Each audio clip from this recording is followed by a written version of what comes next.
Hoje vou fazer uma apresentação breve com uma comparação entre dois modelos de gestão em saúde, Brasil e Coreia do Sul.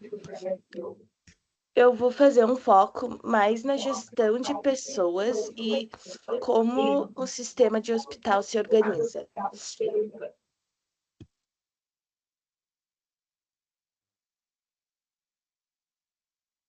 Tá.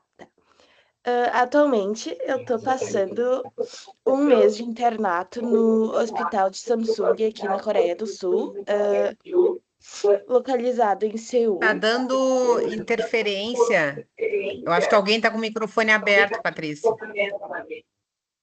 Eita, não é só o microfone, tem que estar fechado. O áudio. Tá, deixa eu ver se eu esse eu não estou nem conectada, então não. Aqui o nosso painel só está aberto, o microfone da conecta mesmo, é o da sala.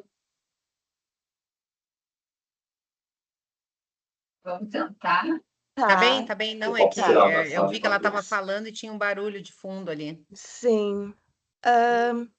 Tá, então, esse hospital é um hospital bem grande aqui na Coreia do Sul, que tem todas as áreas disponíveis, entre GO também, com pediatria bem grande, e uma das áreas mais fortes desse hospital é o tratamento de câncer. Câncer de pulmão, câncer de pele também, porque atualmente estou no departamento de dermatologia.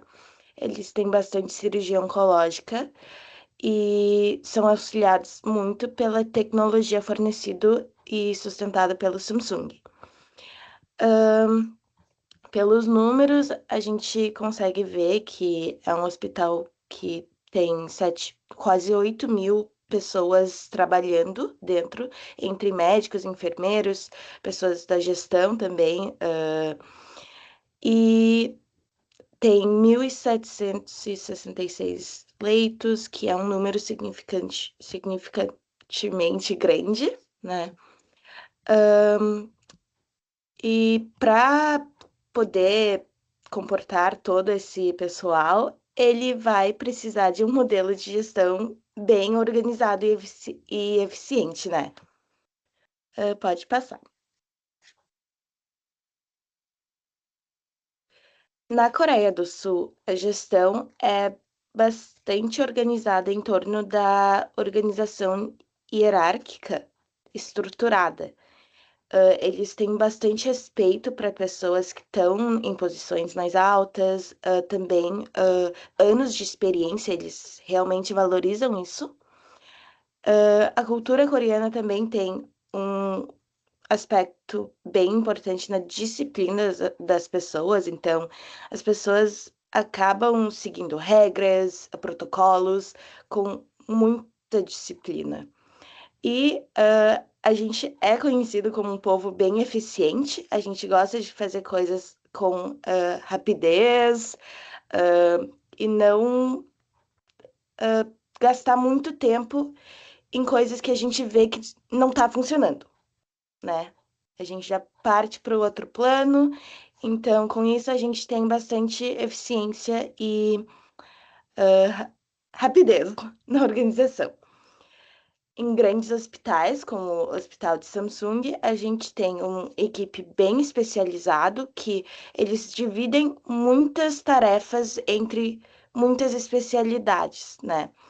Tipo, na pediatria não é pediatria. Dentro da pediatria, eles vão organizar equipes bastante direcionado, tipo, pediatria com cardiologia, pediatria com os gastros, pediatria e imagem. Então, dentro dos setores, eles fazem pequenas divisões também. Pode passar. Eu trouxe algumas imagens do hospital mesmo, eu que tirei essas fotos. A gente consegue ver que, além dessa organização entre pessoas, eles têm um auxílio bem grande com a tecnologia, né? Eles relegam tarefas que podem ser substituídos por robôs e máquinas para diminuir tarefas desnecessárias, assim, para as pessoas, né? E daí eles conseguem gerar um foco maior em coisas que não podem ser substituídos por máquinas. Aqui na entrada, todas as pessoas fazem o cadastro pelos tablet, tipo iPad, essas coisas. Sim, claro, tem pessoas que ficam lá auxiliando os idosos, as crianças, talvez, que não conseguem entender direito, mas o cadastro de informações são deixados para os pacientes fazerem por si. Pode passar. Aqui é a entrada do hospital. Fazem esse cadastro e vão entrando com um QR Code que cada paciente, eles geram um QR Code, né? Então, em todas as máquinas dentro do hospital, eles usam esse QR Code para se identificar, né? Daí, chegando em cada departamento, eles vão fazer um recadastro de novo com esse QR Code para mostrar que eles estão dentro do departamento, que eles precisam ser atendidos e avisar o sistema que o paciente chegou. Então, eles fazem isso com essa máquina branca e aqui em cima é o Image Copy Research, que eles podem retirar exames de imagem ou exames mesmo laboratoriais em máquinas também. Eles não vão, tipo, eles botam o QR Code que gerou para eles, informações pessoais, e a máquina fornece os documentos que precisam, sem a ajuda de pessoas lá naquele setor. Então, a gente vê que muitas coisas são feitas por máquinas. Próximo. Queria também mostrar que até essas telinhas do lado do sala de atendimento são são monitores eletrônicos. Então, lá embaixo, não sei se conseguem ver, mas tem o nome do médico que está atendendo na sala e em cima, embaixo os nomes dos pacientes que vão ser atendidos, né? Eles não revelam toda a identidade da pessoa, é só, tipo, a primeira letra do nome e a primeira letra do sobrenome, né? Com asteriscos cobrindo as outras letras, mas daí eles conseguem atualizar esse painel ao vivo. Então, se o médico trocou de sala, é só mudar as informações no sistema que já muda as informações que estão aparecendo na tela. Aqui, o TV na sala de espera também, eles conseguem ver essa lista de pessoas que vão ser atendidos em tempo real, eles vão atualizando e a pessoa consegue ver a sua posição na fila, quantas pessoas estão na frente, e eles até conseguem estimar o tempo de espera que a pessoa vai ter que ficar na sala de espera para ser atendido. Aqui é a sala do atendimento. A gente vê que são 4 monitores, né? O paciente vai sentar aqui do lado onde não tem um monitor. O médico fica lá na cadeira e ao lado do médico normalmente é um residente ou um médico também que não é tipo nível professor, mas que tipo o terceiro ano de residência, um nível mais acima para poder auxiliar o atendimento. E sentado na frente do professor e o residente ficam enfermeiras. Enfermeiros que vão também, que têm acesso a todo o prontuário médico e todo mundo, ao mesmo tempo, podem editar como se fosse um Google Docs, assim. Então, nada se passa sem ser registrado, porque tem 4 pessoas ouvindo, todo mundo vai digitando, então se o professor está falando, o residente e os enfermeiros vão lá e registram toda a conversa, e já podem iniciar as prescrições durante. Então, normalmente as consultas são bem rápidas, porque o médico não precisa entrevistar a pessoa e depois passar um tempo registrando. Tudo é feito ao mesmo tempo com a ajuda de residentes e enfermeiras. Pode passar.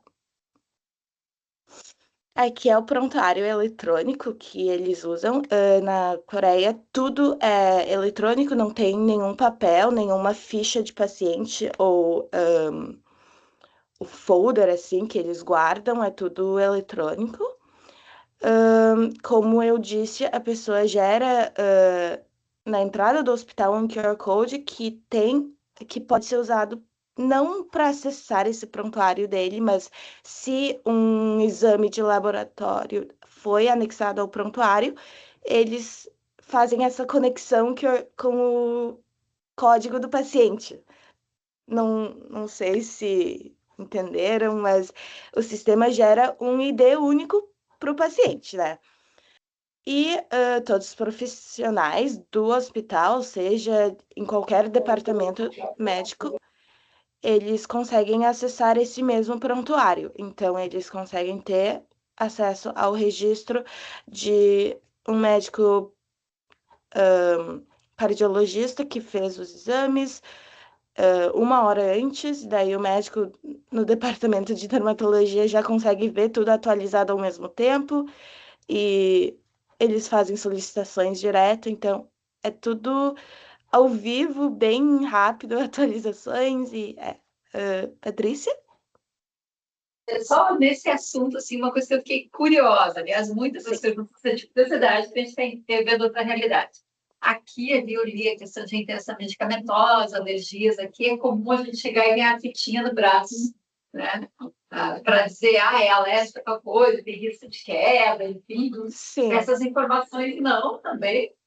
Vão estar tudo no prontuário, tá? No prontuário, nada, nada, eletrônico. Obrigada, Ana. Não, é tudo eletrônico. O médico abre lá o perfil do paciente e já dá alertas também. Tipo, esse paciente tem alergia a esse medicamento. É tipo, na ID do paciente já vem alergias, risco de queda, ou tipo. Tem todas as informações no computador mesmo. E uma coisa que eu achei muito legal. Eu não sei se é em todos os sistemas, mas no sistema do prontuário eletrônico do Samsung, eles dão interação médica, interação de medicamento.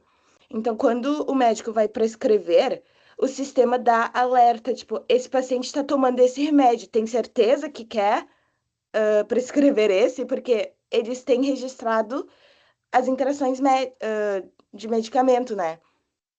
No sistema. Então, tipo, eles avisam os médicos antes de fazer um erro. Se a pessoa tem alergia à penicilina e daí vão lá prescrever sem ver essa alerta, ele avisa de novo no sistema, esse paciente tem alergia, quer mesmo prescrever, ou algo assim. Eu achei bem legal essa parte. E também, dentro do hospital, eles têm a farmácia própria, que essas prescrições feitas vão direto na farmácia e na farmácia já vão lá fazendo as prescrições e o paciente é só, tipo, descer um andar ou onde seja a farmácia e retirar os medicamentos mostrando o QR Code de novo que receberam na entrada, né? Pode passar. Ou seja, não paga, recebe direto a medicação? Na Coreia tem um convênio, mas eu acho que eles pagam, se o convênio cobre, eles vão pagar tipo 5% ou algo, dependendo do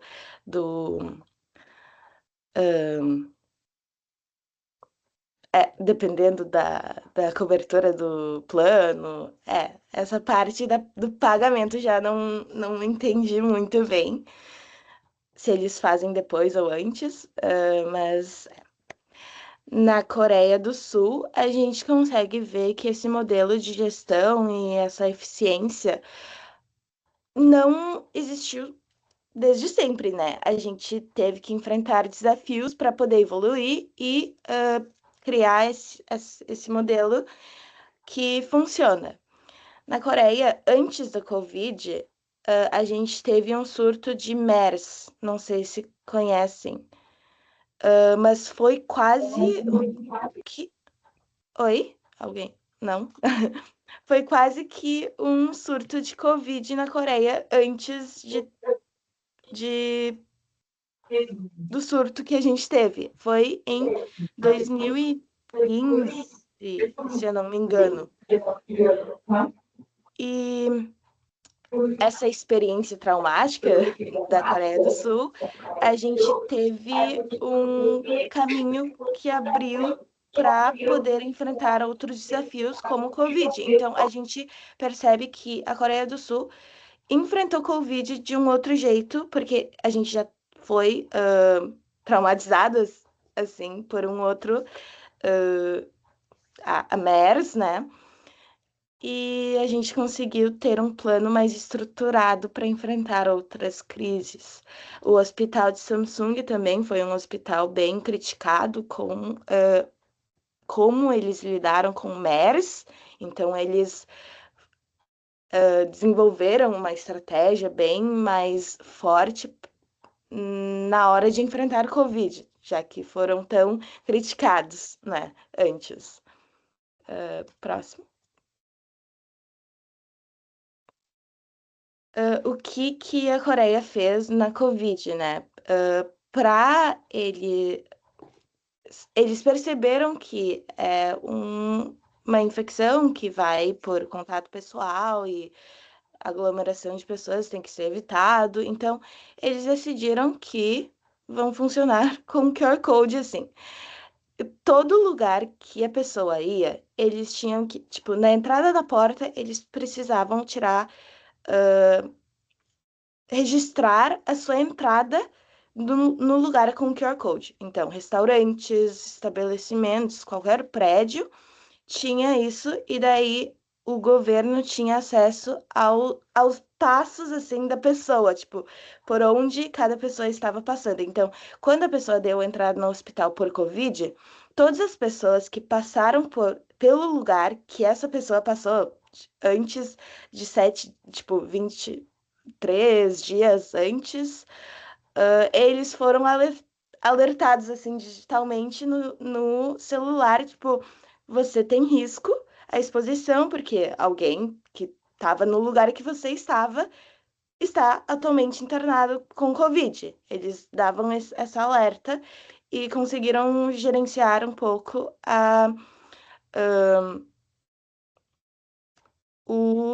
a população, né?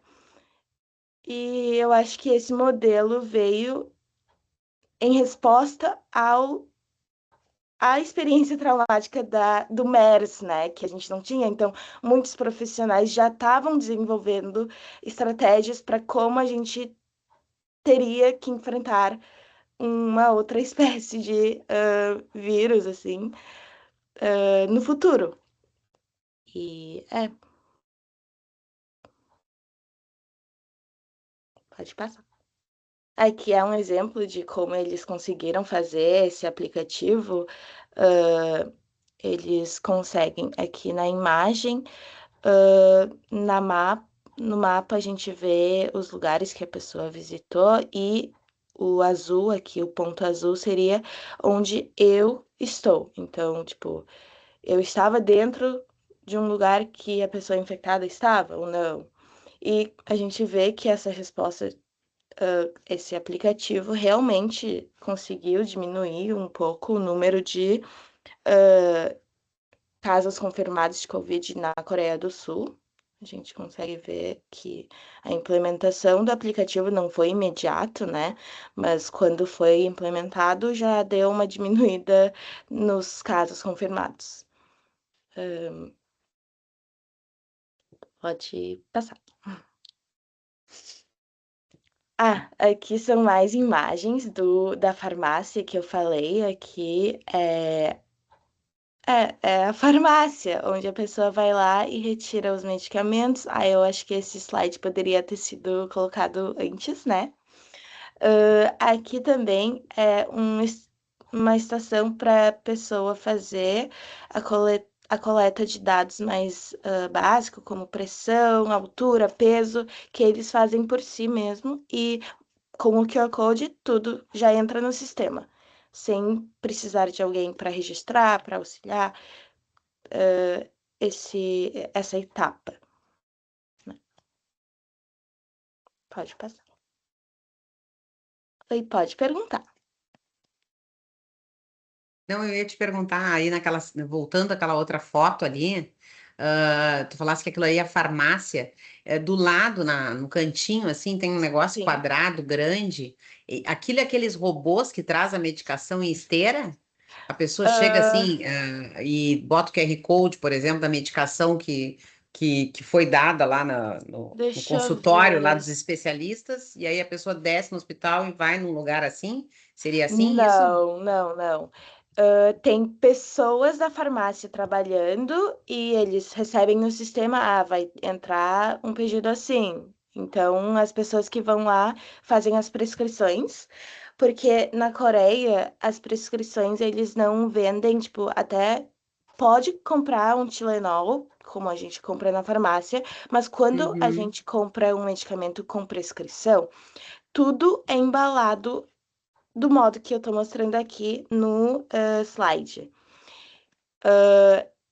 Os medicamentos são listados no papel, no pacote, e dentro do pacote são divididos por turno que eles vão precisar tomar. Então, tá escrito até no plástico da embalagem que eles vão abrir se é dia ou noite, se é para tomar antes ou depois do café, da refeição. E são embalados assim, tipo, já separado como as pessoas normalmente teriam que separar por si no Brasil, né? Recebem um monte de medicamentos e vão ter que organizar. Eles já fazem isso por ti. E é isso que as pessoas atrás do balcão vão trabalhar enquanto a pessoa vem retirar o seu medicamento, né? Que Ou receberam pelo seja, sistema. ou seja, as pessoas elas fazem a consulta, saem e já vão na farmácia e recebem Isso, medicamento organizado isso, para tomar. Elas não têm que ir numa isso. farmácia comprar ou Não, algo do não. tipo. Tudo dentro do hospital, ligado pelo sistema. Sim. Pode passar. Mas assim, na Coreia do Sul, eles têm um controle muito forte na formação de médicos. A gente sabe que no Brasil eles formam muitos médicos. A gente ainda também tem um pouco de debate sobre a criação de novas universidades de medicina, né? Aumentando o número de vagas, mas na Coreia eles focam muito na qualidade e não na quantidade de médicos formados. A gente forma bem por ano somente 3.000 médicos que se formam de uma faculdade de medicina. Então, a formação de médicos é uma coisa bem competitiva e difícil. Então, também a gente tem um salário bem diferenciado para esses médicos, que não é um grande número, né? A gente vai ter uma remuneração diferenciada para essas pessoas e por isso acho que o respeito vem junto com essa formação.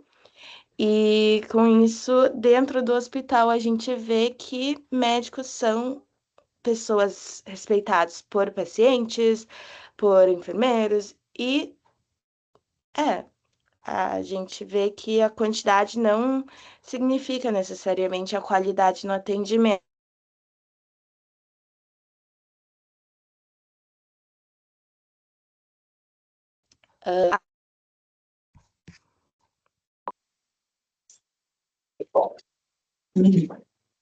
É uma universidade? Não, isso é na Coreia do Sul inteira. Só. Mas é uma universidade que treina, que forma 3 mil médicos na Coreia inteira? Não, Não é que nem aqui com várias universidades?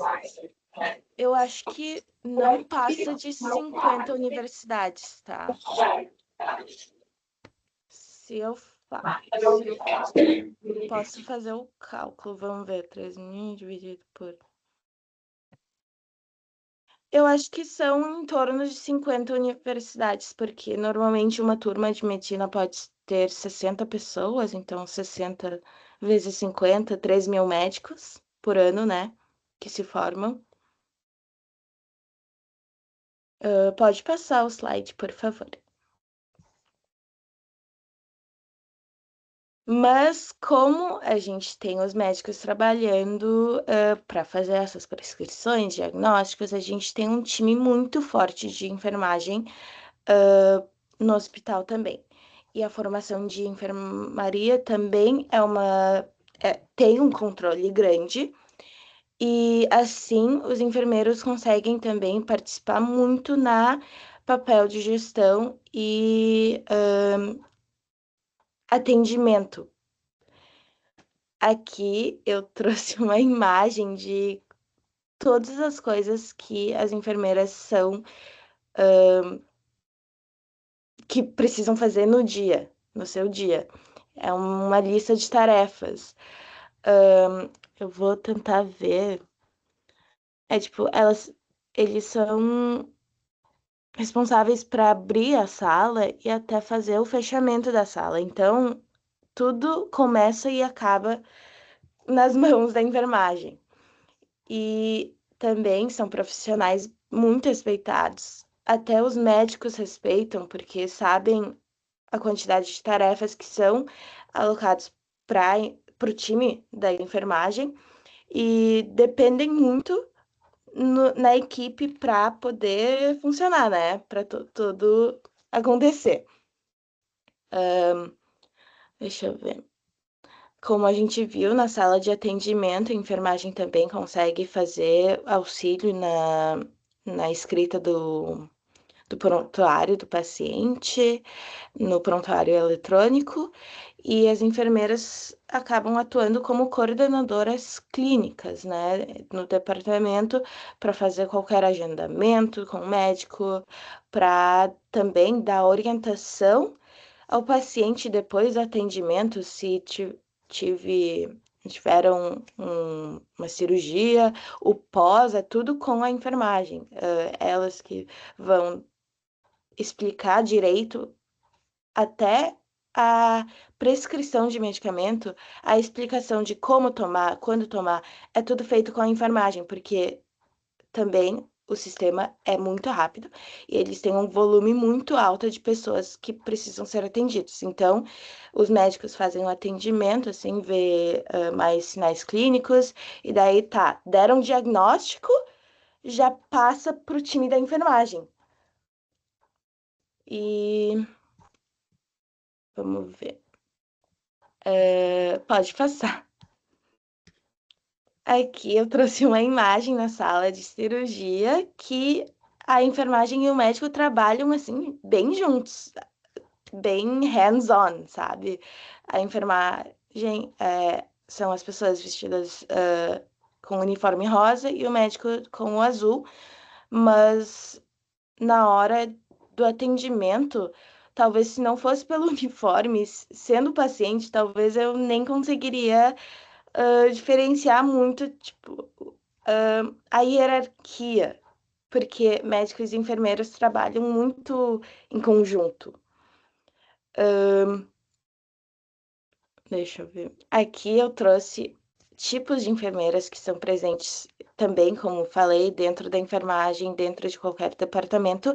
Eles dividem de novo esse departamento em pequenos setores, como o staff nurse, que tem um cuidado direto com o paciente, o charge nurse, que tem a coordenação do turno. Então, cada função também é dividido entre a enfermagem. Então, na área da enfermaria, eu acho que conseguem escolher muito se querem participar. Muitos nos atendimentos vão para outra área e pessoas que querem lidar mais com gestão, documentos, podem escolher uma outra área da enfermagem. Pode passar. E os salários médicos da enfermagem também refletem essa responsabilidade que vem com a, a, a carga, né? Tipo, já que a gente vê que elas vão ter muitas tarefas para fazer, os salários são mais altos para fazer essa retribuição, né? Eu não sei direito o salário médico, o salário da enfermagem no Brasil, mas aqui da Coreia seria em torno de 15 a 20 por mês, mas dependendo dos anos de experiência, do departamento que está trabalhando, se é um departamento que exige mais atendimento durante a cirurgia, vai ser mais alto e depende muito, né? Mas na média da população é um salário 1,2 vezes mais alto do salário médio da população. Pode passar. É isso que eu trouxe por enquanto. Daí a Cláudia vai fazer a apresentação e depois a gente pode fazer o debate, né? Excelente. Desculpa. Não, só ia perguntar, e como funciona, se é que tem, assim, os passos, por exemplo, você terminar a faculdade aqui para validar o seu diploma aí, tem essa possibilidade? Eu trabalhar na Coreia? É. Pois é, eu já olhei, é como se fosse revalidação do CRM, mas é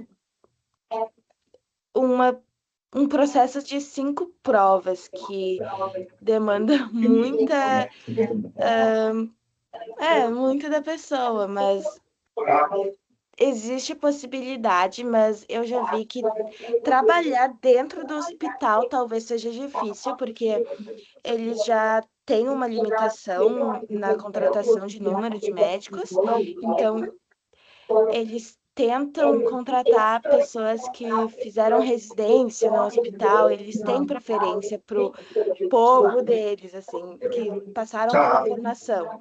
Mas se é para abrir uma clínica privada, seria mais fácil do que trabalhar num hospital, né? Entendi. Beleza, E obrigado. na Coreia também, eles têm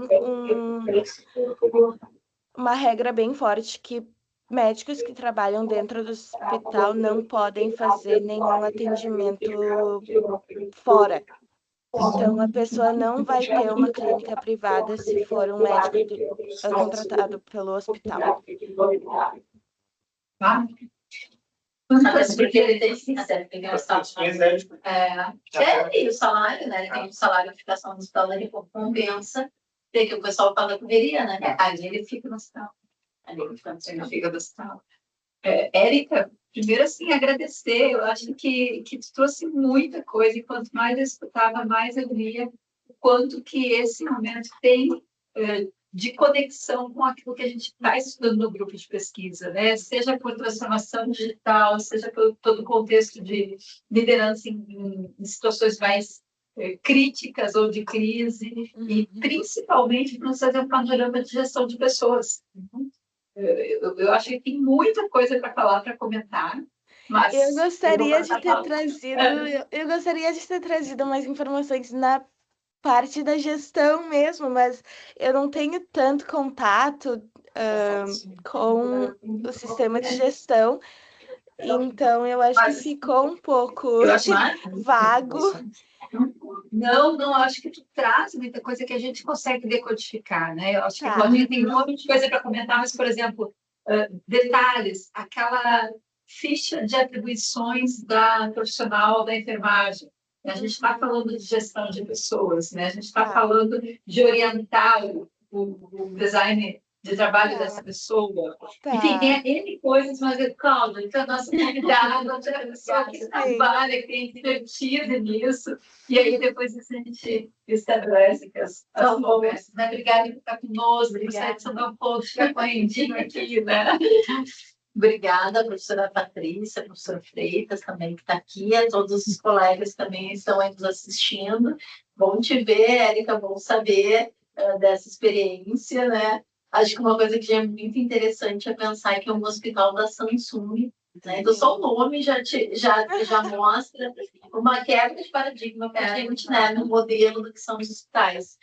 E acho que a gente poder pensar um pouco nesses diferenciais e depois, se tu puder, em algum momento, Érica, até, ou não sei se tu sabe, ou até né, pesquisar um pouco assim, sobre o sistema de saúde, se tem alguma diferença entre esse público e privado, né? Ou se todo mundo, qualquer pessoa pode ir nesse sistema, porque quando a gente vai olhando, né, e vai adentrando no hospital que tu tá, a primeira coisa, né, para quem está aí que chama muita atenção, que é da área da gestão de saúde, é que quando a gente está num hospital, um dos cálculos que a gente mais faz né, tem da área de gestão de pessoas, é o número de colaboradores por leito, né? E esse número, num hospital de SUS, normalmente se indica que seja 4. Num hospital privado, como o INHAS, passa de 8. Num hospital como clínicas, passa de 10, porque tem o ensino e tu tem que considerar.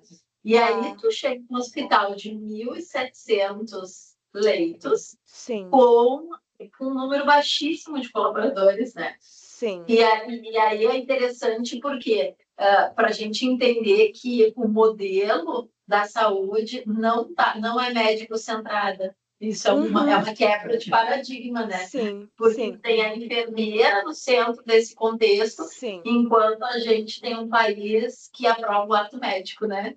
Que diz que nem um fisioterapeuta não pode indicar uma fisioterapia se não tiver passado por um médico. Então, e aí a gente vai enxergando esses modelos e, ao mesmo tempo, Érica, a gente tem um modelo de enfermagem que está muito vinculado na gestão e que cada vez mais está distante da assistência.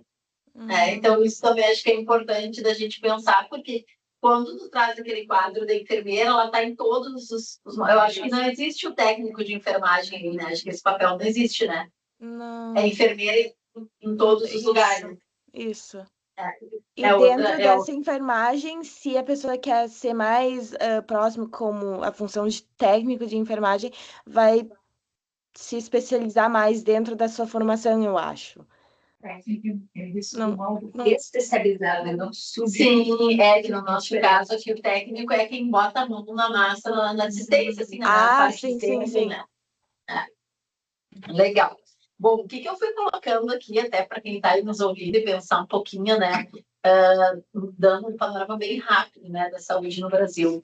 Então, se a gente olhar assim, tudo que a gente já tem hoje no Sistema Único de Saúde e pensar no que não existia antes, a gente vai dizer, opa, a gente está muito melhor do que a gente já esteve, né, há 30 e poucos anos atrás. Então, hoje a gente está num outro contexto. Eu acho que, apesar de todas as dificuldades do Sistema Único de Saúde, no papel ele é maravilhoso, né? Então, a gente tem aí mais de 200 milhões de pessoas para atender e, teoricamente, né, todo mundo é atendido dentro desse sistema. A nossa dificuldade sempre é o acesso, a equidade, né? Algumas coisas que acho que ainda se trabalha muito nesse contexto.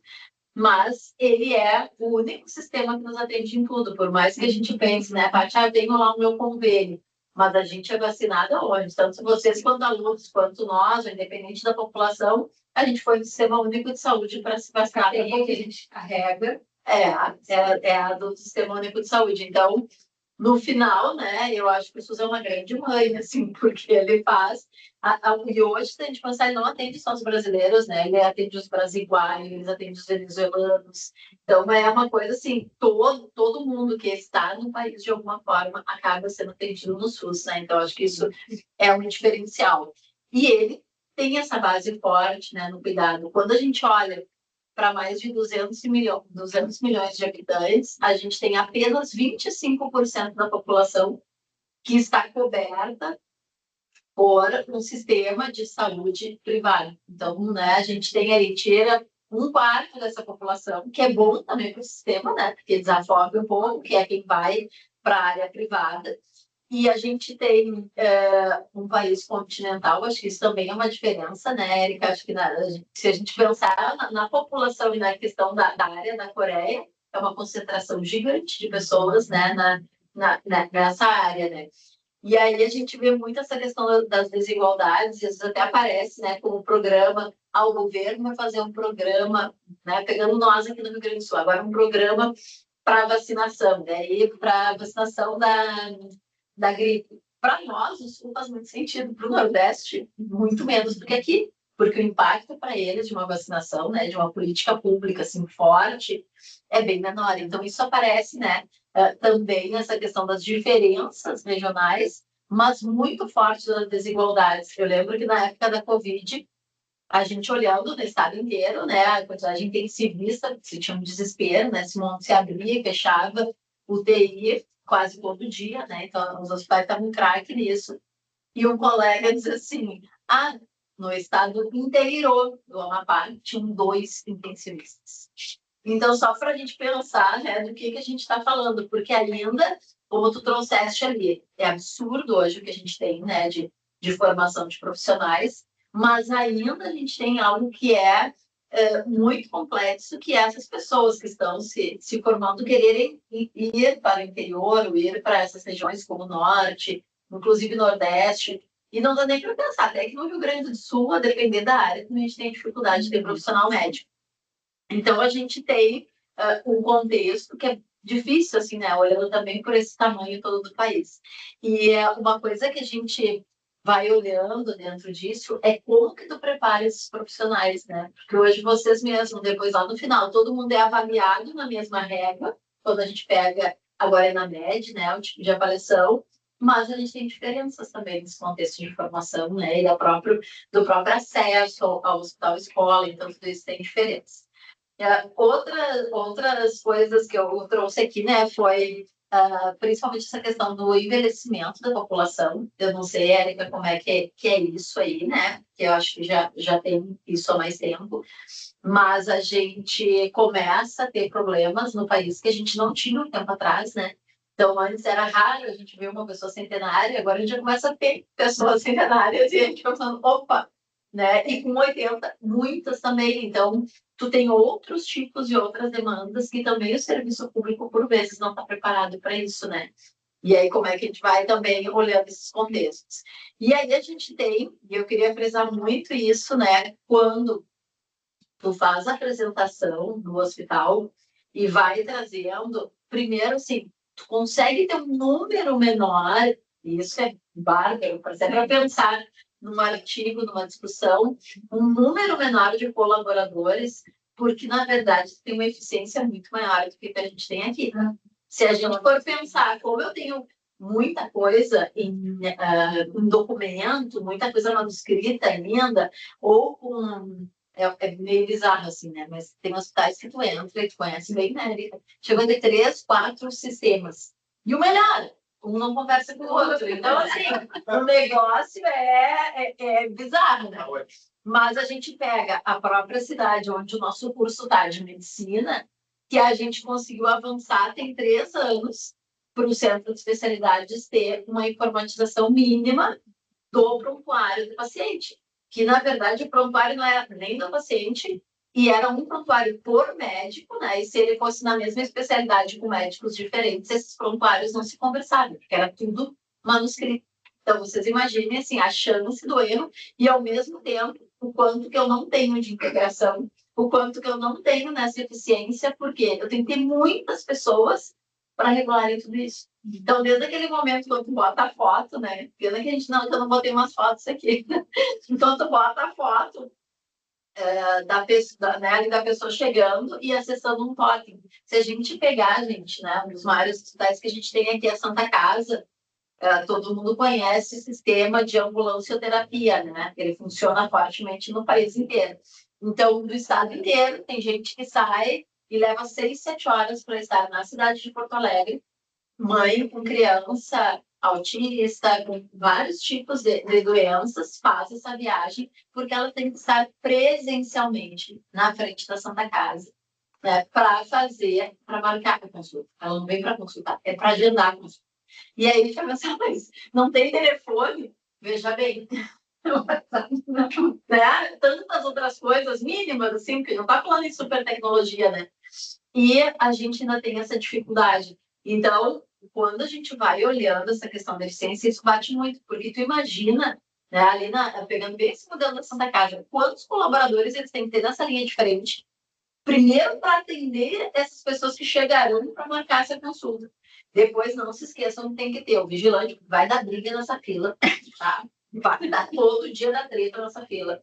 Ele tem que ter a pessoa que organiza a fila. Gente, assim, ó, é o quadro da dor, como fazendo movimento no mercado informal. A gente vendendo água, pastel na volta. Essa semana, isso muito. Essa semana eu cheguei na frente de um hospital, e aí a menina disse, tu trabalha aqui? Eu disse, não, estou vindo para uma reunião. Tu pode avisar que eu estou aqui na frente vendendo umas comidinhas? Se posso avisar, não digo o comércio informal está sempre bombando. Deixa eu fazer uma outra parte que me chamou muita atenção e que eu acho que isso tem muito a ver com a gestão estratégica mesmo, não só da organização das pessoas, mas de todo o sistema, todo um ecossistema.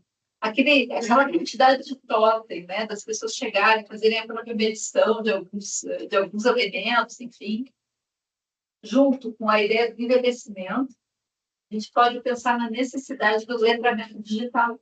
Porque eu fico imaginando que, por mais que a gente tenha até toda aquela estrutura, traga o hospital, né, da Samsung para cá, para as pessoas acessarem, eu tenho que ter uma política pública, eu tenho que ter investimento em educação que permita o acesso a essa tecnologia. A eficiência, ela é um produto sistêmico. É claro que ela tem que estar nos médicos, nos enfermeiros, na estrutura, mas ela tem que estar na capacidade das pessoas acessarem.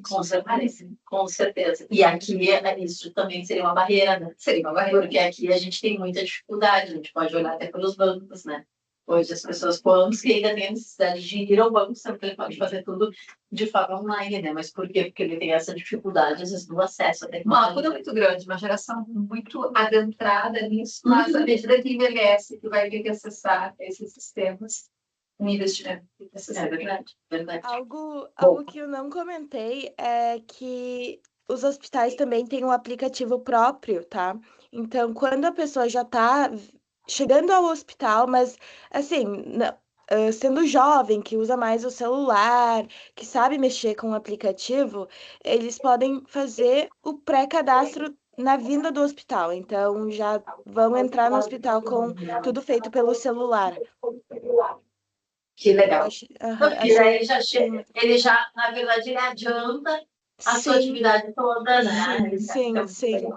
E otimização de tempo, né? A Coreia funciona assim, vamos diminuir o tempo necessário de espera, de tempo gasto em atividade desnecessária. Perfeito. E aí eu coloquei também um pouco assim de desafios, né, do que a gente tem dentro da... desculpa, Georgiana, tu quer perguntar? Não, eu fiquei com dúvida, porque assim, só um comentário, assim, né? Não sei se lá já é assim, mas está previsto, né, em estudos e tudo que já na China, países, né, da Ásia, eles têm por exemplo, as pessoas já usam um aplicativo só no celular, e é um aplicativo para tudo. E a tendência é essa, por exemplo, hoje a gente tem um aplicativo para cada coisa, os nossos celulares são tomados, né, por aplicativos. E que eu quero dizer que a previsão de estudos, e que já está acontecendo lá, é um só, por exemplo. Na China é um só que a pessoa compra, que ela compra remédio, que ela faz tudo, que ela vai tudo ali, mas da vida dela, entendeu? Inclusive, assim, carteira de documentos, saúde, tudo num só. Né? Na Coreia ainda não é assim. Tem o nosso Gov aqui. Ainda não é assim. E eu vejo que talvez seja um problema em aplicativo de hospital por, tipo, segurança. Não sei como funciona Pega muito isso, com certeza. Ah, porque uma das maiores dificuldades que a gente tem nesse avanço da tecnologia, e a gente tem um projeto na Unicinos, que é realizado por alguns professores, que é sobre interoperabilidade, né? E aí, assim, ó, entra LGPD, entra a questão da segurança, e, gente, assim, é algo muito complexo, porque todo mundo diz, se invadem, né, os computadores da NASA, como é que não vão invadir os nossos? Então, assim, é muito complexo esse cuidado, né? Sim, eu vejo que os computadores do hospital são bem restritos em função de o que eles podem acessar pelo computador. Eu tive que mandar um PPT, assim, e eles não conseguiam acessar pelo e-mail nenhum link do Canva, até o PDF. O link que eu mandei pelo e-mail não conseguiu abrir, era tudo por pendrive. Essa parte eu achei bem não tecnológico, né? Porque usando pendrive, ninguém usa isso muito hoje em dia, né? Mas por questão de segurança eles ainda mantêm Ainda tem. essas. Aham. Mas eu acho que esse é uma dificuldade de todos, né? Sim. Também. Bom, coloquei um pouco dos desafios, assim, pensando, às vezes, a gente discute muito para o Sistema Único de Saúde, né, a questão do subfinanciamento. Então, hoje, se a gente olhar, é quase maior a verba para as eleições, né, dos nossos queridos políticos, do que para o Sistema Único de Saúde. Então, né, como a gente está vendo, só que não.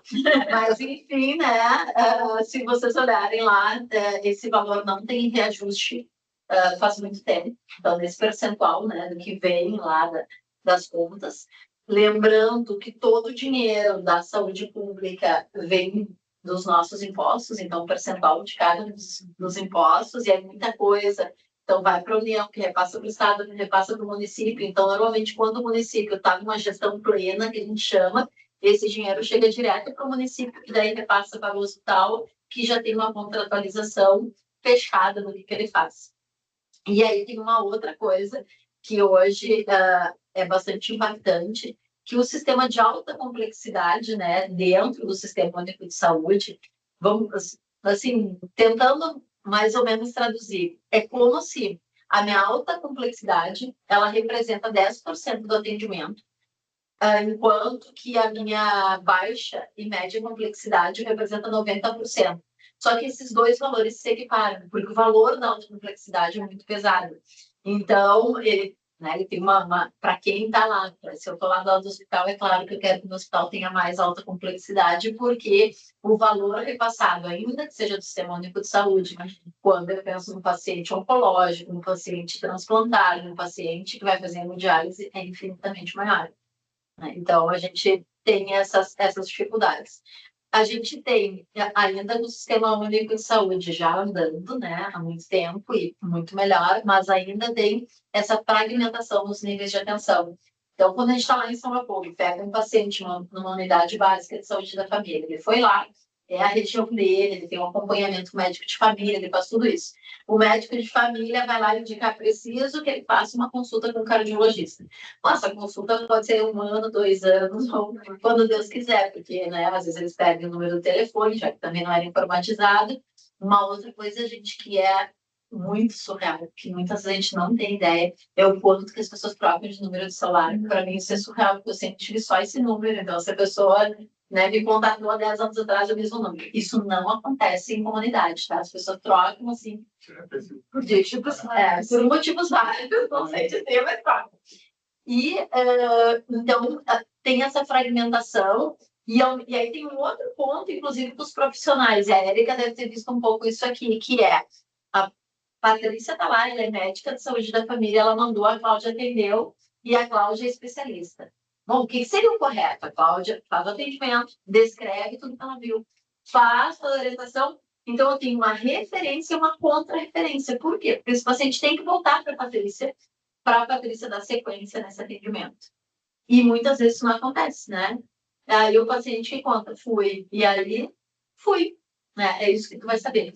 E essa fragmentação para o hospital, ela pode ser pior ainda, né? Mais caro, tudo muito mais difícil, principalmente desses acessos. E não tem como a gente pensar o paciente vai saber. Gente, o paciente não sabe o que ele toma. O paciente não sabe o exame que ele fez, né? Então, o que a gente precisa avançar nessa questão de tecnologia é realmente o que a gente gostaria de já ter, né? Com o cartão SUS, que toda a informação estivesse no cartãozinho. E daí, onde ele vai, ele leva a sua informação e ele compartilha. Então, e aí a gente também tem a questão da LGPD garantida, porque eu estou compartilhando com quem eu quero, né, as minhas informações. Então, a gente tem aí processos que ainda são pouco integrados quando a gente pensa atenção primária, né, atenção depois médio e alta complexidade, né? A gente tem muita burocracia, e quando a gente pensa no processo de tomada de decisão dentro da área da saúde, é tudo muito lento. Então, você está lá, fez todo um processo com o município, aí troca a gestão, aí tu volta, né? Bola ao centro, vamos de novo, isso clica, avança. Como não é eficiência? Não, ainda não. E é uma pena, né? Porque no final, se a gente olhar no todo, quem perde sempre vai ser o paciente, a comunidade, né? Quando a gente pensa que a gente tem ainda um contexto pegando, né, aqui na situação bem de São Leopoldo, onde a gente tem quase 70% da população de mulheres, só o dado das mulheres, que deveriam fazer coleta de CP, que é um exame super simples. A enfermeira pode fazer, né? Está lá indicado que ela pode fazer, e a gente chega a ter 70% das mulheres que têm mais de 4 anos que não fazem coleta. Então, como é que tu faz rastreamento, como é que tu faz um acompanhamento, como é que tu fala de qualidade de saúde, né? Então, só um comentário aqui, voltando à questão da eficiência, né? Uhum.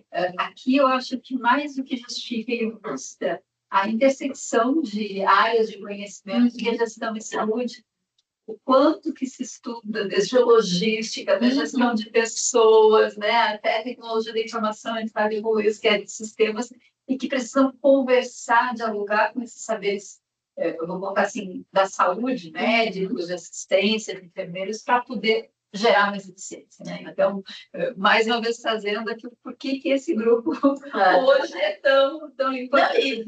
E o quanto que isso é potente no sentido de que não tem como tu fazer essas mudanças se não for nesse campo multidisciplinar, porque é um espaço de vários saberes, né? Assim, não é de uma pessoa, é de muitas pessoas para poder fazer isso, né? E isso, já que eu interrompi, tem uma outra questão que desde que a Érica apresentou, eu fiquei pensando, tá, como é que é isso? Achei fantástico, né? O processo de que eu vou lá, que QR Code, baixo meus exames e tal. E aí, Érica, eu fiquei pensando se tem algum tipo de filtro, do tipo, eu vou pegar o resultado de um exame, né, que é definidor de vida ou morte.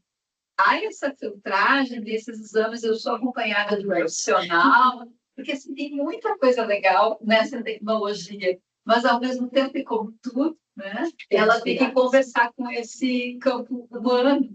Né? Então, fiquei pensando, deve ser ótimo, mas eu gostaria de pegar um exame que definisse, né, uma grande mudança de vida sozinha no QR Code. Fecha minha parede. Pois é, não pensei nessa parte, né? Mas eu acho que talvez os exames não vêm com o laudo, porque daí eles vão levar para o ele não médico vem com laudo. interpretar. Tá. Eu não entendi. sei, mas imagino assim. Tá. Pode ser. E daí o médico tem um acesso ao laudo e quando ele volta, dá não, ele. Mas normalmente as pessoas. Sim, mas normalmente as pessoas não solicitam essa parte, porque normalmente no Brasil a gente retira os exames para poder levar para um outro médico, né? Mas lá já tá tudo no sistema, então raramente alguém quer seu exame em mão. Claro. Você já faz tudo lá? Faz tudo lá. Sim, e nossa, uma coisa muito legal. Uma coisa legal que eu vi no atendimento é que o médico quer prescrever um medicamento, mas sabe que tem interação com a função do fígado do paciente. E eles não têm exame de sangue dele agora. Então ele vai, faz a consulta, fala: vai lá fazer teu exame de sangue e volta daqui a 30 minutos, depois que tu faz. E daí o paciente, ok, então vai lá, faz o exame de sangue, o médico vai atendendo mais 2 pacientes, e daí a pessoa retorna na sala do consultório com o exame feito e fala, tá tudo bem com o teu fígado, a gente vai poder usar esse medicamento, pode usar, tchau. Adorei. Não, essa parte do próprio sistema indicar a interação medicamentosa é sensacional. Não tem a ver um pouco com o que a Ana Helena e o Henrique estão fazendo lá na Noir? Não conheço tanto. Eu acho que tem muito a ver com isso. Sim, que ela foi reconhecida como as mulheres destaques. Sim. E ela começou a fazer isso no conceito. Que legal. Doutorado. Mas ele ainda não... Bom, tem que entrar para o sistema para daí poder estar... Bom, coloquei um pouco também, né, esse olhar para a gestão de pessoas. Então, a gente tem aí um déficit bem grande, né? E ruim para nós, né? E quem vai viver mais tempo, espero que todos estejamos nessa pessoa. Porque tem algo que tu traz ali, Érica, a gente tem um avanço muito grande na parte de medicina. E no final do ano, agora passado, uma aluna que conseguiu, o último mês dela era férias, então ela pediu adiantamento da formatura, que pode, né? E ela foi lá, tirou o seu registro, ela me contando, prof, um mês depois, quando meu colega foi tirar o registro no CRM, o número dele já foi 1000 a mais do que foi o meu. Oi, Sandra! E aí, só para a gente pensar em quantas pessoas que vão se formando. E aí a gente vai olhar, bom, eu posso não ter déficit, né, nos médicos, provavelmente em pouco tempo. Ao mesmo tempo, a gente tem que entender que a gente vai ter uma sobrecarga maior, né, no grupo de médicos. Só que a gente está começando já com outro déficit muito grande na enfermagem. Por quê?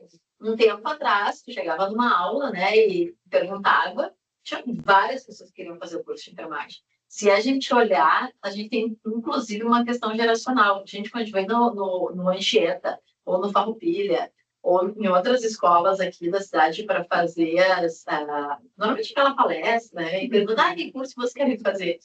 Ninguém levanta a mão para enfermagem. É desesperador. Por quê? Vai faltar gente para cuidar de nós. Então, esse contexto é certo, assim, mas o Brasil tem o técnico.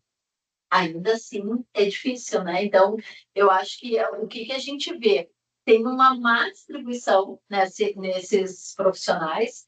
A maior parte ainda, daí isso pega médico, pega todos os profissionais, se concentra nos grandes centros. Se a gente pega a densidade de médico por habitante em São Paulo, é uma coisa bizarra. É uma coisa surreal de a gente pensar de tanto, porque aqui em Porto Alegre também é grande, né? Mas a gente olha ainda, essa gestão de pessoas ainda é muito complexa, porque eu acho que a gente tem outro ponto, Érica, que é um diferencial que tu trouxeste, né? Dessa questão do médico estar fixado naquele lugar. Então, a gente tem hoje uma rotatividade elevada, aquela parte ali, cansaço, sobrecarga, adoecimento, baixa valorização das competências. Tudo isso aparece, gente, em todos os profissionais, no médico, no enfermeiro, no fisioterapeuta. Por quê? Em muitos desses lugares também, tu não tem uma valorização do profissional. Então, o profissional médico aqui, bom, ele não ganharia aquele valor ainda, não pensar, não, recém-formado. Saiu um médico ganhando 15 mil. Até peguei o piso da enfermagem, tá? Só para a gente comparar, 4.900. Então, a maior parte das enfermeiras que vai sair, e se ela seguir a sua vida, ainda que seja um hospital bom de Porto Alegre, na assistência, no melhor dos mundos, ela vai chegar a 7 mil, se for plantão noturno, tá? Mas, para ela conseguir chegar num salário de 15 mil, que não é impossível, ou de 20 mil, que também não é impossível, ela vai ter que estar na gestão. E aí, olha que doido, porque tu tira as melhores pessoas para a gestão, aí tu remunera bem, e tu não valoriza o profissional, ao meu ver, que é o mais importante, que é o que está na assistência. Né? Até porque o enfermeiro e a enfermeira que estão na assistência no Brasil, eles trabalham muito a gestão de equipe. né? Porque como eles têm um técnico de enfermagem aqui, então tu vai ver, assim, às vezes, dependendo da unidade que tu entra, tem um enfermeiro ali, tem um turno de 6 horas de trabalho, mas ele tem uma equipe de 50 técnicos de enfermagem, né? Então, ele tem uma galera, ele tem um contexto de muitas pessoas trabalhando. Mas acho que falta isso. E eu acho que se agravou muito no pós-pandemia, que eu acho que o nosso pessoal assim, da área da saúde, ele nem pensava, ele só ia, tem que trabalhar.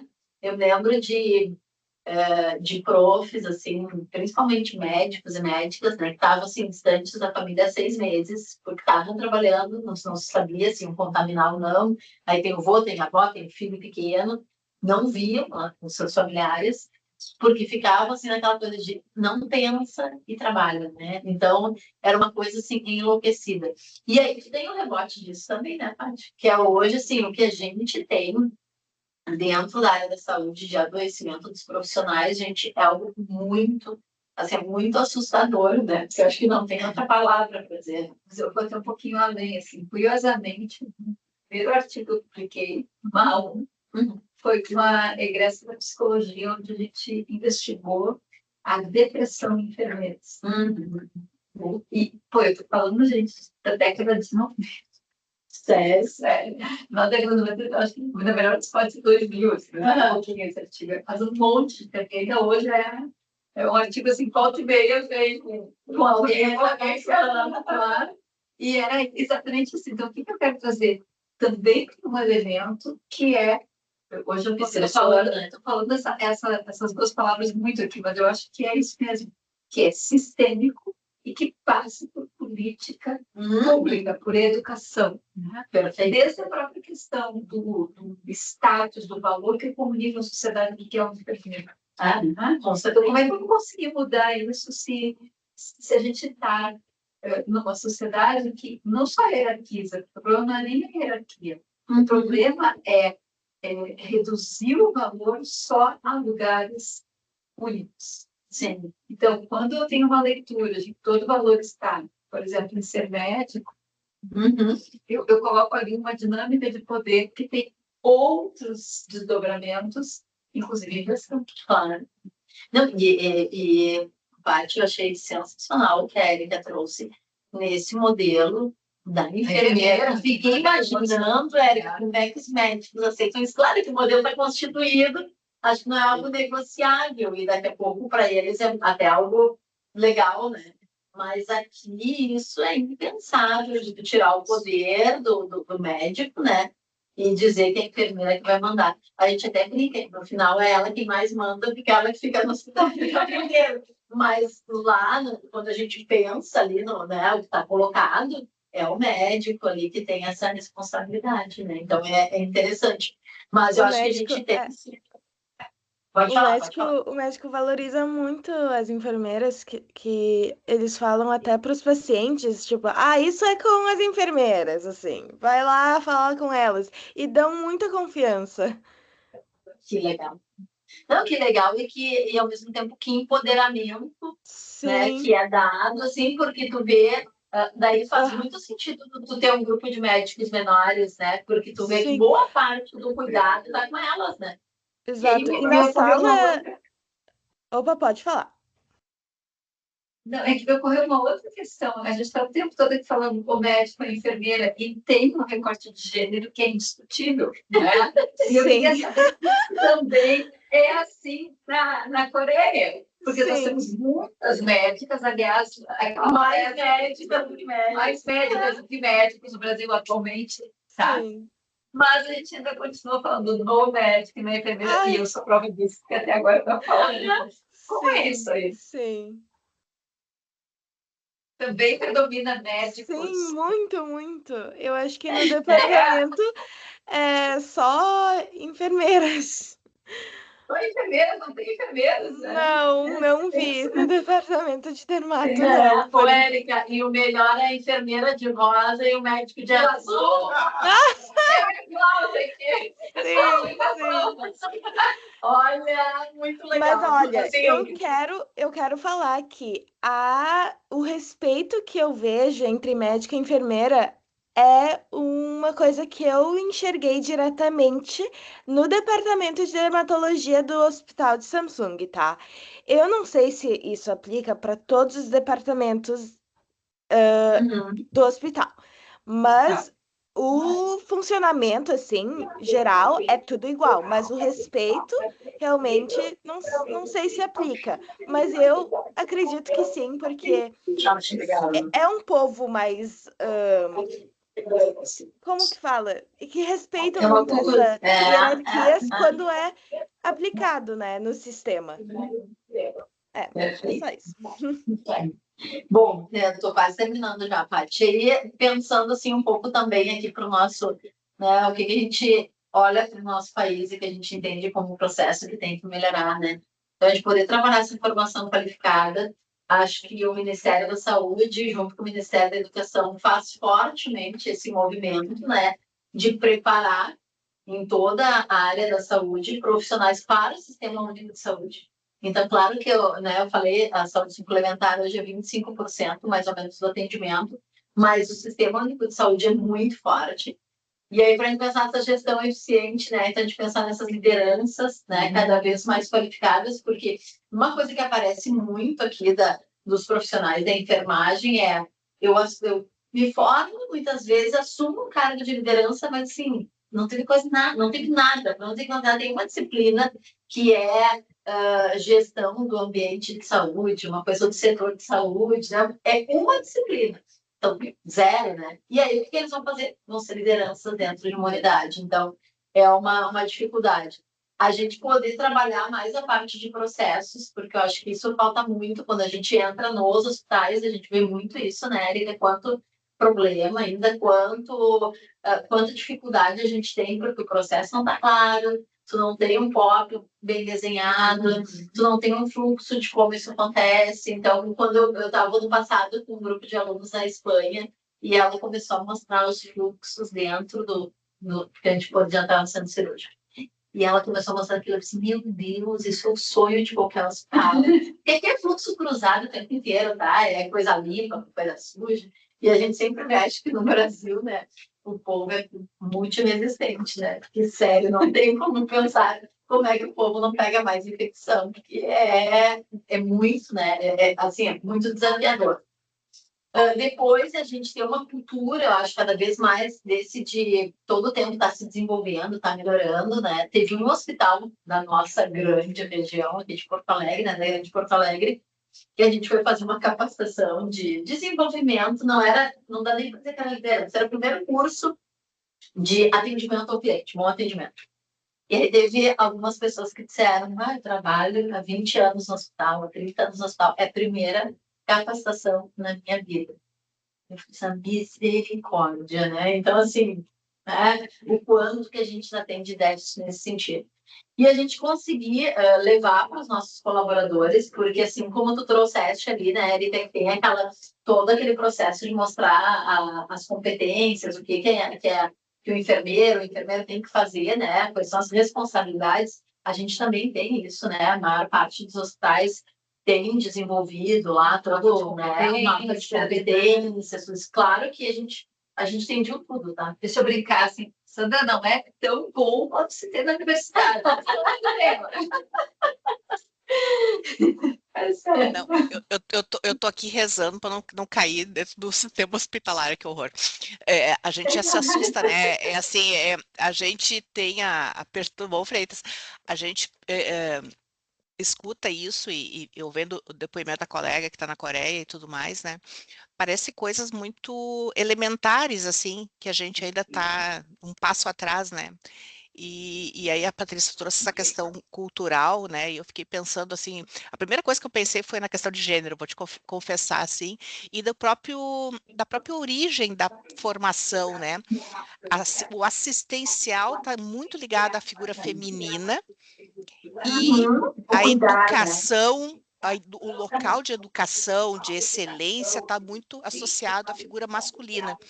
Então fica assim, vou pensar na nossa dinâmica. As irmãs cuidavam do Uhum. hospital e os padres cuidavam da educação, né? Vamos pensar assim, né? Das universidades e tudo mais. E isso a gente está falando de 400, 500 anos atrás, que continua, né? Isso é muito, muito interessante, mesmo do predomínio que a Claudinha está falando, que é feminino dentro do curso, né? Das formações, tanto na enfermagem quanto na medicina. E na hora das escolhas de gestão, a gente está falando do médico X, o médico, o gestor do hospital, o CEO do hospital, né? A gente não está falando né? É só para pensar também, né? Não, tá ótimo. Eu só quero fazer um complemento, Sandra. A educação, ela também ficou loteada, né? A educação, sim, a educação infantil primária, ficou com... né? Isso. Com as irmãs, porque é onde tem o cuidado, né? E tem uma coisa interessante, assim, quando a gente está pensando no lugar hospital e também na cultura, né? E aí acho que são diferenças, Érica, que tu deve estar sentindo, né? Porque eu lembro um hospital que eu fui na Alemanha, eu pensei, as pessoas estão presas dentro do quarto, não tinha barulho, né? Um número muito parecido com o que tu trouxeste, assim, de trabalhadores por leito, né? Eu disse, como é que eles conseguem trabalhar com tão pouco? Eu disse, as pessoas não são cuidadas, não são visitadas aqui. Aí elas, não, as pessoas não têm essa necessidade, né? A visita é uma vez por semana. Gente séria, eu fazia plantão no hospital no fim de semana, as pessoas jogando carteado em cima do doente no parque. Sério, assim, e não era uma pessoa, eram 10 pessoas num quarto que já é minúsculo, né? Que já tem 2, 3, 4 pacientes. Claro, no Brasil, mas qual é a nossa cultura? Meu Deus, a Patrícia está doente, ela está precisando de mim, vai todo mundo visitar. A família vem da onde for para visitar. E em outros, né, em boa parte dos países, né, e aí eu estou referindo o modelo alemão, que foi um lugar onde eu visitei hospitais, e não tinha, gente, não tinha barulho. Não tinha ninguém visitando as pessoas dentro dos quartos. Que sem graça. Que sem graça, bem distante. Mas isso é uma questão cultural. Nós não, a gente tem que estar junto. Leva as crianças para visitar os pacientes no hospital, assim, né? Não faz o menor sentido. Então, isso aparece, Sandra. E daí tem uma outra coisa que que para mim assim, é algo que chama muita atenção no hospital, porque historicamente o hospital é lugar de mulheres trabalhando. Isso vem na história antiga, porque os homens iam para a guerra, quem ficava trabalhando nos hospitais? As mulheres. Então, quando a gente pega os percentuais, tem um outro detalhe, as mulheres e os pretos, tá? Porque normalmente é escravo e mulher não ia para a guerra. Então, se vocês olharem, nunca foi um problema no hospital ter essa inclusão de mulheres e também dos afrodescendentes, dos negros. Agora, gente, escala isso e chega lá para o nível da liderança. Quantos será que de mulheres a gente tem hoje? Já melhorou muito nesse alto escalão. E isso era bizarro de ver, porque as mulheres não ascendiam assim, para ser diretora de hospital, para ser presidente de hospital, né? O próprio Hospital de Clínicas de Porto Alegre, que é um hospital vinculado à área da saúde, super para frente, como a gente diz, né? Foi a primeira mulher há poucos anos atrás. Antes eram só homens, né? Então, acho que... Olha só, o João, desculpa, claro, mas o João colocou no chat uma mensagem bem interessante em termos de número. De números. João, tu está conseguindo falar? Tu pode falar? Dos percentuais. Da alta complexidade que tu falou, dos percentuais. Obrigada aí pela contribuição. Muito bom. Quer falar, João, o que a gente fala? Casualmente, estava realizando um levantamento sobre a IH aqui do Estado. Grifei o percentual de internação e receitas aqui na região sul, referente à média e alta. Então, alta complexidade total. Isso aqui é a IH, é a autorização de internação hospitalar. Valor total, 62%. Depois, a média complexidade, 37%. Pior do que eu falei ainda, né, João? Meu Deus. Então, só para a gente ter uma ideia. Bom, e aí, o que eu imagino aí com o futuro que a gente deseja, né, também para o nosso país, que a gente possa cada vez mais ter decisões baseadas em dados. Isso, gente, é muito difícil, porque muita gente não tem os dados, né? Imagina como é que eu faço uma política de saúde, né? A gente está pensando, né, uma política para poder esse funcionamento, se muitas coisas eu não tenho acesso. Então, muitas coisas a gente vai tateando esse contexto, que a gente possa entender cada vez mais esse trabalho entre equipes, né, interprofissional. Acho que para a galera aí da Érica, né, para os mais jovens aí que estão agora no curso, acho que isso está muito mais presente, isso é muito mais trabalhado, né, do que era antes, né, cada um na sua caixinha. Serviços mais humanizados e eficientes. Imagina que a gente tem uma política de humanização na saúde lá da década de 90, e a gente ainda hoje, dentro de hospitais, assiste violência obstétrica, violência com idosos, violência com criança, né? E tem muitas dificuldades, né, nesse processo de humanização, né?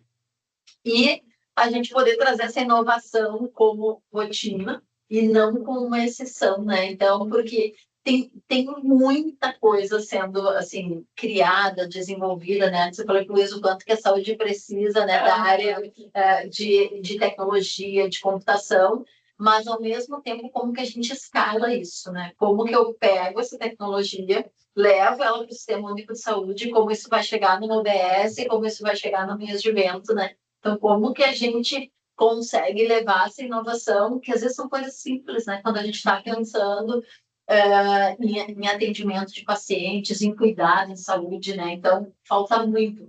E também tem um outro dado, não sei se tu já olhou esse aí, se tu já olhou, Felipe, esse outro dado, que é quase 80% dos problemas que a gente tem em saúde no país, a gente pode resolvê-los na unidade básica de saúde da família. Não precisa ir para o médio porte, nem para alta complexidade. O que acontece? Muitas vezes acaba estourando lá no hospital de referência, porque tu tem um furo aqui nessa base que a pessoa não conseguiu ser atendida, ou se não, eles dizem assim, até uma coisa de segurança, mas é que se eu for lá no hospital de clínicas, uma vez eu estava entrevistando na porta da emergência da clínica da emocionante, disse, isso é maravilhoso, eu chego aqui, demoro 12 horas para ser atendida, mas isso para ela, super ok. E aí, eu sou atendida por uma junta de médicos, porque eu não sabia que era residente, o interno, os alunos e todo mundo, e ainda sai com os remédios. Então, a pessoa, assim, né, super realizada. Então, eu acho que isso, assim, a gente tem que, né, tem muito para aprender. Eu acho que é legal, né, enquanto vai ver o quanto também que essa tecnologia pode melhorar esse contexto, né, do atendimento. E aí só coloquei aqui, né, para a gente pensar sempre, né, e seguir aí dentro da saúde, em todas as áreas, tentando trabalhar sempre o que nos conecta, né, que é o humano. Então, por mais que a gente tenha toda a tecnologia, todas as máquinas aí para nos ajudar, que a gente saiba sempre que a gente precisa, né, para um paciente, eu não posso mandar um diagnóstico, nem deixar ele pegar o diagnóstico, nem deixar que a máquina dê o diagnóstico, porque eu acredito nisso, né, que vai ser o profissional da saúde que tem a capacidade de saber como aquela pessoa está se sentindo e como que a gente vai fazer, né, para ajudar ela nesse processo de melhoria também, né? Então, acho que era um pouco isso, né, para a gente discutir. Acho que foi muito bom poder pensar nesses comparativos, né, e nessas diferenças que a gente tem. E claro que a gente vê muito, né, Erika, as coisas do que a gente tem no país, né, que vai desde a cultura do povo, né, que é isso que a gente estava falando, até esse jeito de ser, esse jeito de se organizar na saúde. Mas eu também acho que eu sou bem otimista, acho que a gente já melhorou muito. Uma coisa tatuada que só pessoa mostrar nova. Muito bom, muito bom. Acho que a gente ainda tem um tempinho aqui mesmo para fazer essa conversa, né, esse debate.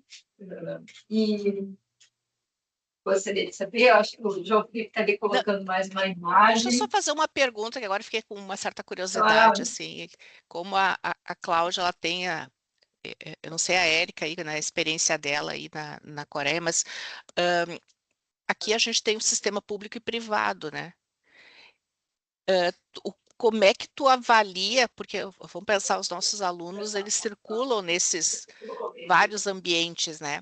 Então, tu trouxe questões de processo, questões de gestão, né? Como é que eles são preparados para essas realidades tão distintas, né? Porque eles deve ser um dilema grande, assim, vamos supor, tu passa por uma experiência de um certo formato e na vida como ela é, tu te depara com outro, né? Qual é a tua percepção, assim? Deve ser um pouco chocante para esse grupo que está em formação, né? Quer falar, Érica? Como é que você está vendo aí? Depois eu falo como é que a gente vê. Eu não sei como funciona muito bem, se os processos são algo muito comum na Coreia, mas acho que eles não entram, porque eu sei que nos Estados Unidos os processos são bem comuns, né? Porque eles pagam um valor muito alto para o médico, mas na Coreia eles funcionam num setor privado e público. Mas a diferenciação entre a pessoa que tem acesso ao público e o privado não é muito grande, eu acho. Porque na Coreia também o gap, assim, socioeconômico da É menor. população não é muito grande que nem no Brasil. Não sei como funciona no Brasil, eu quero ouvir da Cláudia para ver se eu tenho um insight. Olha que interessante, Sandra, se a gente pensar principalmente no nosso curso, né? O nosso edital, um edital mais médicos, ele diz que a gente tem que preparar para o Sistema Único de Saúde. Mas a gente tem, né, em determinados momentos, a Érica está fazendo internato, ela pode fazer daqui a pouco no Mãe de Deus, né, uma rotação, um hospital Luiz de Vento, que são hospitais que não atendem o sistema público. Então, minimamente, a gente, né, tenta sempre mostrar esses dois lados, o que é a área pública, o que é a área privada. Agora, aí tem algumas coisas que são bem diferentes, né? Porque esse acesso, esse atendimento do público e do privado tem uma diferença gigantesca, abissal. Não tem assim como comparar, porque tu tem hoje todo o sistema dentro do próprio Sistema Único de Saúde, que é todo referenciado e todo ele encontrado. Isso nos ajuda, melhora. Hoje, por exemplo, a Cláudia chegou lá, foi na sua unidade básica de saúde da família, né? Pode ser aqui perto da Unicinos Porto Alegre, que tem UBS. Fui aqui no IAPI, que é uma super unidade de saúde. E aí eu tenho que ter um referenciamento para uma consulta com especialista. Eu vou entrar num sistema que chama Gerinte, não, se é para consulta do GERCOM, sistema que é para consultas, e vou ficar ali numa fila esperando esse referenciamento para um dia conseguir essa consulta.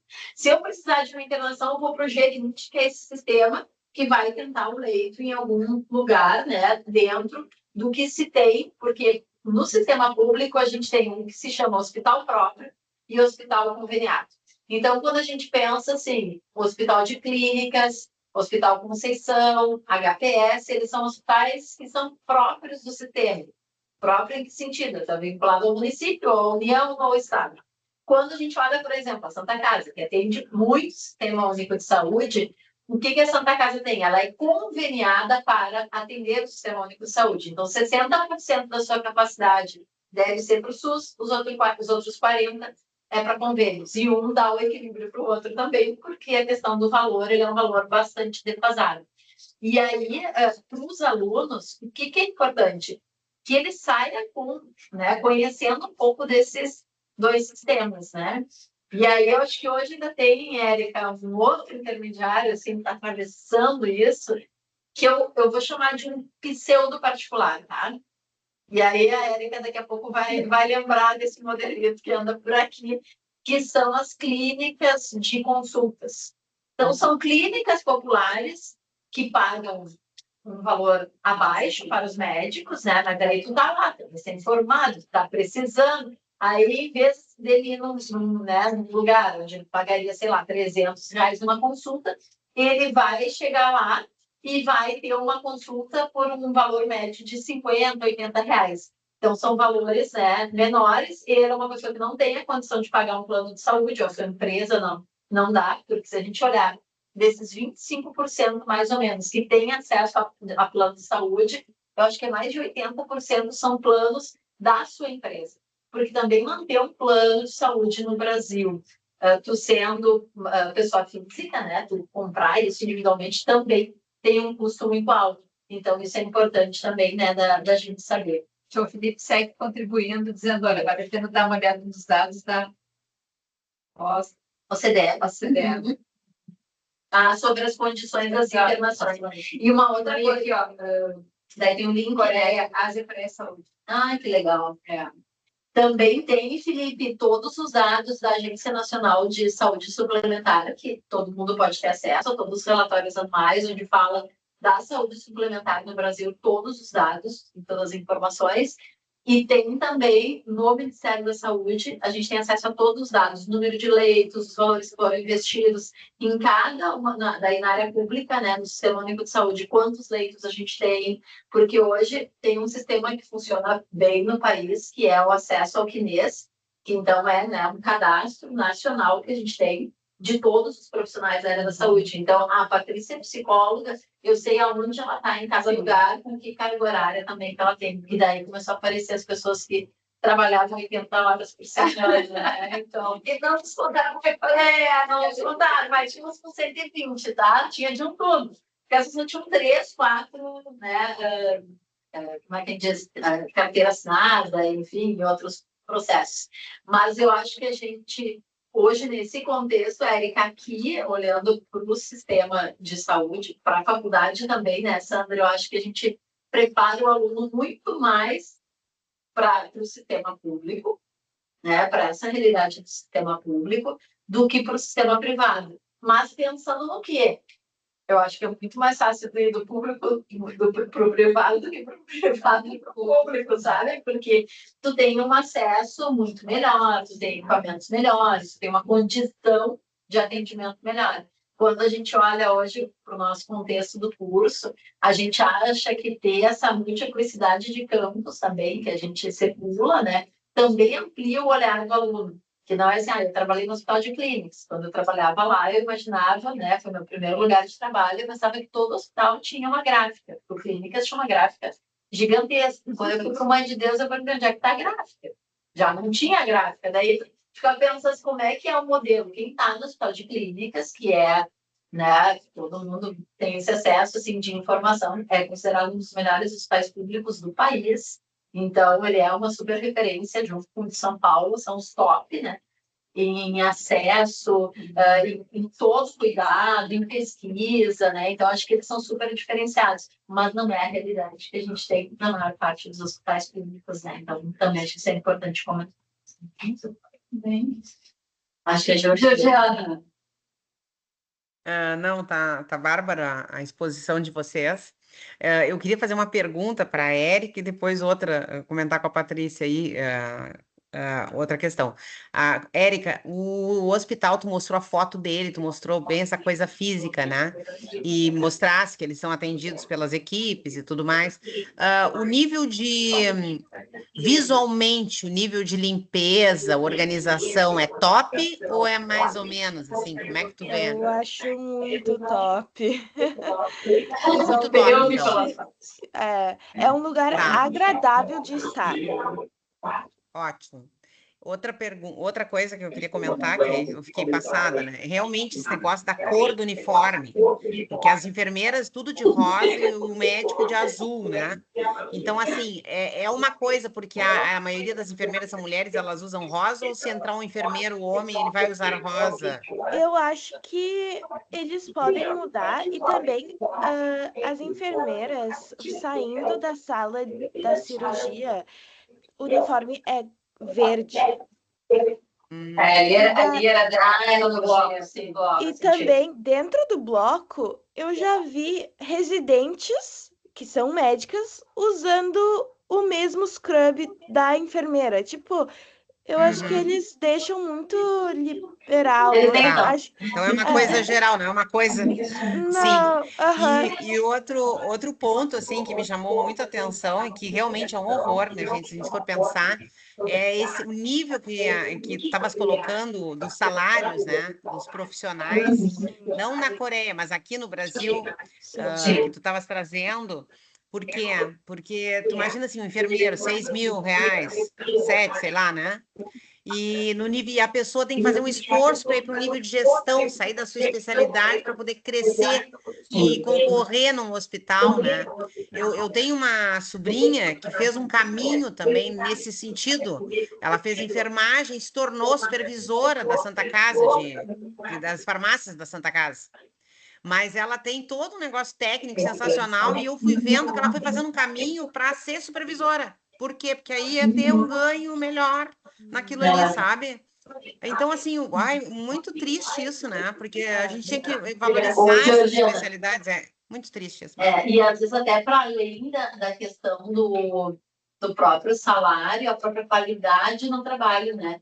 Porque muitas vezes, para ganhar um pouquinho melhor, eles fazem um plantão em cima do outro. Então, não é raro de tu ver um profissional da enfermagem que fez 12 horas de noite, sai de lá às 7 e entra em outro, para ganhar um pouquinho melhor. Então, também tu tem uma coisa, quando tu vai para a gestão, normalmente está de segunda a sexta, das 8 às 18, né? Tu tem esse ganho também da carga de trabalho, do horário de trabalho, de ter o fim de semana, porque o hospital não para nunca, né? Então, quem está na enfermagem tem uma folga por semana.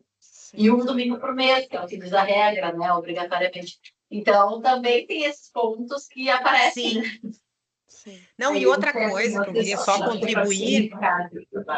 Outra coisa que eu queria contribuir é que, assim, no meu caso, tá? Eu sou psicóloga e sou focada na área empresarial, negócio, tecnologia, outra vibe, tá? E eu não tenho muito vínculo com saúde. Eu atendi uma vez uma clínica de olhos, mas não tenho nessa área de hospitais.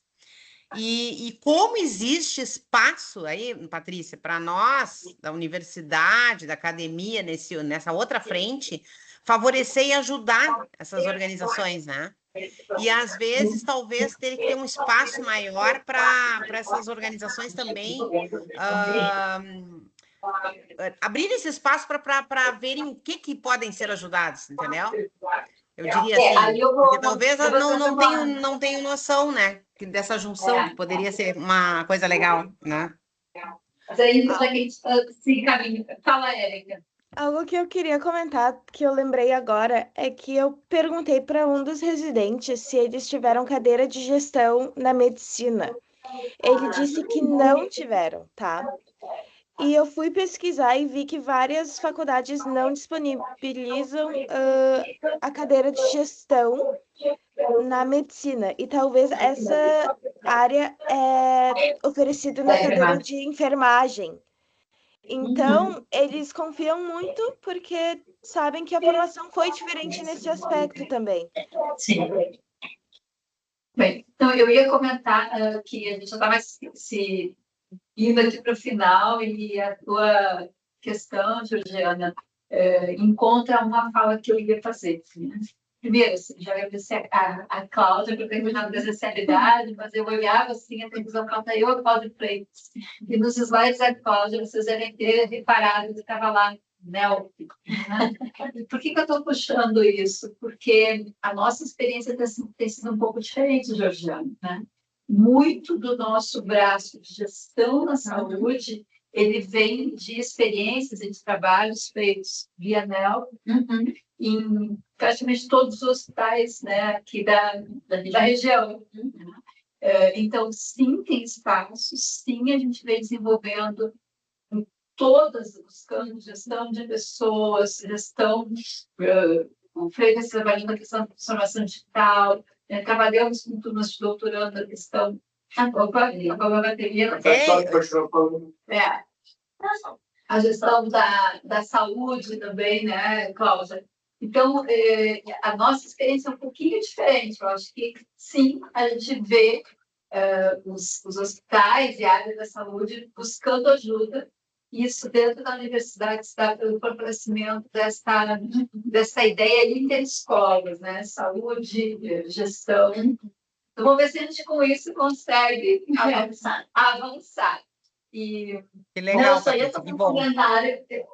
fazer um comentário, Georgiana, que isso acho que é legal porque é um ganho que vem ali, eu digo que é um impacto que também vem de ter o curso de medicina. Como a gente tem que dar contrapartida para todos os campos onde a gente está tendo a prática, a gente acaba fazendo muito isso. Então, aqui, né, já fizemos na Santa Casa, no Grupo Hospitalar Conceição, no São Pedro, que tem o Banco de Olhos, né, na Secretaria Municipal de Saúde de Porto Alegre, com a HPS e com o presidente Vargas, né? Agora em São Leopoldo também, eles demandam isso. Então, é legal, porque aquilo que eu comentei até então, tem instituições que nunca tinham tido uma capacitação, assim, para nós é mais básico, que seria a primeira parte de atendimento ao cliente, mas a gente vê todos, assim, ontem eu estava participando de um outro encontro, tinha os gestores de hospitais, eles, a gente quer ser os próximos, né? E eu disse assim, então todo mundo quer receber aluno que também quer esse ganho, que também enxerga essa potência do ensino, dessa parceria, né, entre o ensino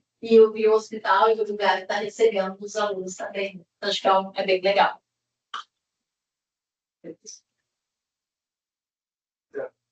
Tá, e eu vou, então vamos respeitando horários, né? Já estou vou ter que assim, na verdade, a gente não se respeitou o horário, a gente respeitou a potência da conversa. Muito legal. Né? E eu quero agradecer de novo. Hoje foi esse encontro híbrido, poucos presentes aqui, mas potencializados. Obrigada pela convite também, né? Mas eu acho que a gente, ao gravar esse encontro, a gente faz com que esse encontro se estenda. Então, lembrando que a gente vai colocar a gravação no YouTube e que, com certeza, as conversas que a gente teve aqui, elas vão reverberar, seja um trechinho numa aula, né? Sejam para pessoas que estão na área da saúde ou da gestão e que têm interesse de entender um pouco mais sobre a Coreia, de ouvir a Cláudia, minha referência, né? Nessa compreensão da saúde também. E, então, por isso, eu acho que o grupo cumpre essa função de publicizar conhecimento, não só o D19, né? Mas também estendendo isso a outras oportunidades. E quero dizer também que foi uma grande satisfação, assim, a participação do João Felipe, que eu acho que não reconheço ainda de rosto, mas agradeço toda a contribuição que ele trouxe aqui. Georgiana, bom te ver, os nossos bolsistas sempre presentes, e hoje uma bolsista no Show Encontro, e a Sandra, sempre nossa, né, MPGM, e gestora dessa universidade também.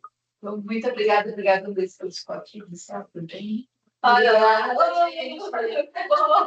peraí, vamos fazer um registro desse movimento de grupo aqui, peraí. A Érica vai voltar para dormir agora. Vai. Ô, Érica, vai conseguir dormir? Não, já. Esse horário aqui na região é hora de tomar um Já chimarrão, vai né? para o hospital, já que ele já é dia 20, né? Pois vamos. Esse horário aí é bom agora para tomar chimarrão. Segue adiante e depois vai para o hospital.